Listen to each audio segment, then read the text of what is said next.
gars, c'est bon.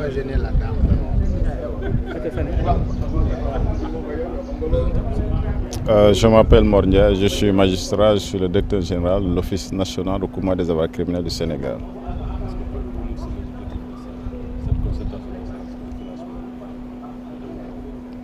Ouais, l'objectif général de cette rencontre, c'est d'arriver à avoir une proposition de notre commune pour la participation du Sénégal dans le cadre du forum de développement qui aura à Séville en fin juillet.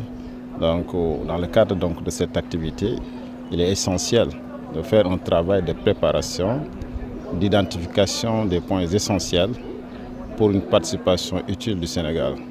Pour ce qui nous concerne, pour l'ONRAC, l'Office national des avoirs criminels, c'était une façon aussi pour nous de venir faire valoir tout ce qui est fait en termes de lutte contre la criminalité économique financière, y compris la criminalité organisée, et notamment aussi la lutte contre le blanchiment de capitaux et le financement du terrorisme.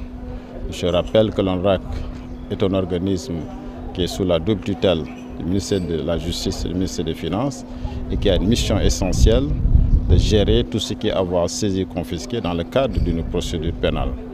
Et donc l'ONRAC est opérationnel, créé en juillet 2021 et opérationnel depuis février-mars 2022. Et depuis lors, un travail a été fait et qui a donné justement comme résultat plusieurs milliards qui ont été mobilisés en termes de saisie et confiscation.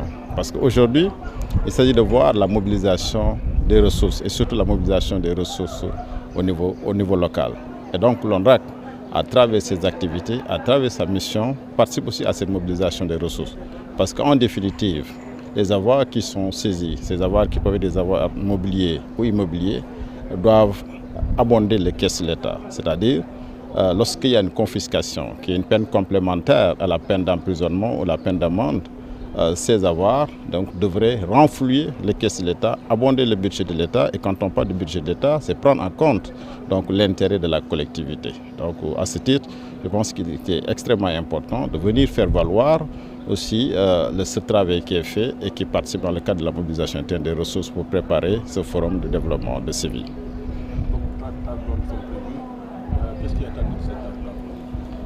Bon, il y a plusieurs tables rondes qui sont au programme. Vous avez déjà suivi la première table ronde sur la mobilisation des ressources. Il y a beaucoup d'intervenants parmi les panélistes qui ont pris la parole. Il y avait justement cette question de mobilisation interne des ressources. Ce qui a été abordé en termes de lutte contre la criminalité financière, économique, y compris, comme je le dis très souvent, la criminalité organisée, c'est la prévention d'abord, la prévention de cette criminalité avant la répression. Parce que si on arrive à avoir un dispositif robuste qui nous permet de lutter contre ces formes de criminalité, on mobilise des milliards qui devaient être perdus. Si on arrive aussi, après commission de l'infraction, à réprimer, c'est-à-dire arriver à une confiscation des avoirs, donc c'est aussi des milliards qui peuvent être mobilisés. Donc toutes les tables rondes qui sont en vue dans le cadre de cette activité, de ce programme, vont dans le sens d'identifier les niches de recettes, que ces recettes soient des recettes fiscales ou des recettes non fiscales. Et pour ce qui est des avoirs en termes de confiscation, on peut considérer ça comme des recettes non fiscales.